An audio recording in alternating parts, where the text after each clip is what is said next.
سلطان صلاح الدین ایوبی سے پوچھا گیا کہ آپ مصر، شام اور لبنان کے سلطان ہیں اور آپ کو کبھی مسکراتے نہیں دیکھا۔ انہوں نے جواب دیا کہ میں کیسے مسکراؤں جبکہ بیت المقدس عیسائیوں کے قبضے میں ہے۔ نجومیوں نے بتایا کہ اگر آپ نے بیت المقدس کی طرف پیش قدمی کی تو آپ کی ایک آنکھ ضائع ہو سکتی ہے۔ سلطان صلاح الدین ایوبی نے جواب دیا، تم میری ایک آنکھ کی بات کرتے ہو؟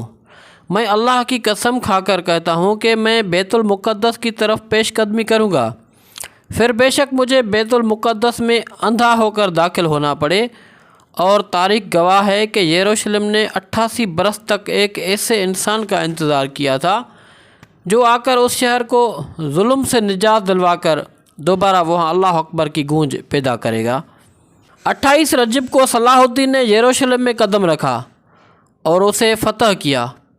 انگلستان سے رچرڈ اور فرانس سے فلپ نے مجموعی طور پر 6 لاکھ کا لشکر اکٹھا کیا تھا۔ صلاح الدین نے تمام مسلمان حکمرانوں کو خط لکھے لیکن کسی نے بھی مدد نہیں کی۔ کیا آپ جانتے ہیں کہ اس وقت 3 مسلم خلفاء موجود تھے لیکن انہوں نے صلاح الدین کی مدد سے انکار کر دیا۔ صلاح الدین عالم اسلام کی اس حالت پر روتے تھے اور آج تاریخ کو یاد نہیں کہ وہ 3 خلفاء کون تھے۔ کسی کو ان کے نام یاد نہیں۔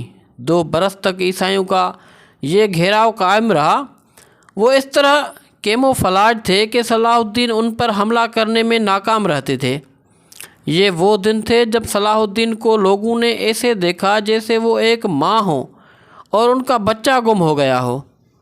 جس وقت 3 خلفاء اپنے اپنے محلوں میں سکون کی نیند سوئے ہوئے تھے، صلاح الدین ایوبی اپنے لشکر کی صفوں میں چکر لگا رہے ہوتے تھے۔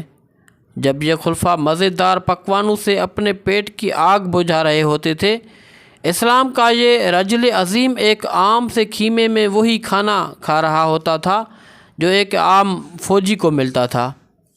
رچرڈ شیرول بادشاہ انگلستان کے الفاظ تھے کہ جب تک سلطان صلاح الدین جیسا انسان یروشلم کی حفاظت کر رہا ہے کوئی اس کو فتح نہیں کر سکتا۔